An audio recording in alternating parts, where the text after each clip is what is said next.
The golden sun rose over the wide African savanna. The tall grass shimmered like gold in the early morning light, and the air was filled with the songs of birds waking from their nests. Far away, a warm wind drifted through the land, carrying the scent of water from the great river. Lion stretched under the shade of an acacia tree. He yawned, showing his sharp teeth, but he wasn't thinking about hunting. Today felt different, peaceful. As he padded across the savanna, his paws left soft prints in the earth. He wanted to visit the waterhole, a place where animals gathered not to fight, but to drink and rest. As Lion approached, he noticed something unusual. The air was quieter than normal. Usually, the waterhole was alive with chatter zebras stamping their hooves, antelope sipping water, monkeys splashing and playing in the shallows. But today, there was silence. Lion's ears twitched. Then he heard a deep, slow trumpet, followed by a worried cry. It was Elephant. Lion hurried toward the sound, his tail swishing. When he reached the waterhole, he saw the problem immediately. A huge tree had fallen during the night, blocking the only path to the water. Its heavy branches stretched out like giant arms, and its thick trunk was too big to step over. On one side stood Elephant, flapping her ears anxiously. On the other side, a small herd of gazelles looked thirsty and tired. Even the tiny meerkats peered out from their holes, unsure what to do. Lion stepped forward.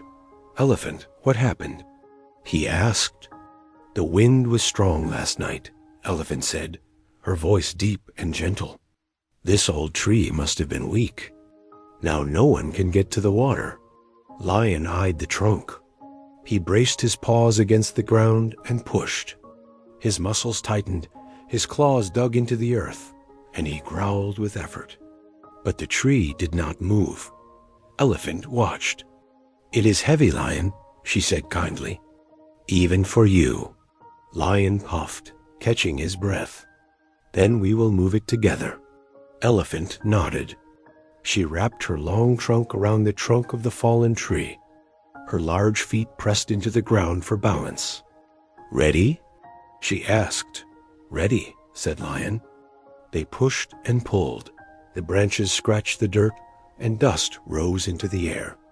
Slowly, very slowly, the tree began to shift. The meerkats cheered from their burrows.